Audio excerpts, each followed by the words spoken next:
Hello guys, hope you are doing well. My name is Munasar Mohamed, a journalist based in Somali capital Mogadishu.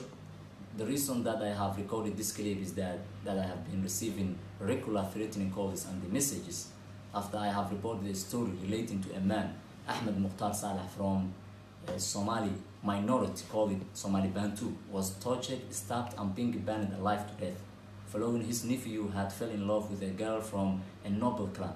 I am threatened to be killed by a group of men as they got angry over the story I have reported that reached millions of people around the world and were strongly condemned by government officials and Somali parliament lawmakers. It is my first time to face such threatening, and finally I would like to call on Somali Union journalists and whoever can afford to do what my life can be saved.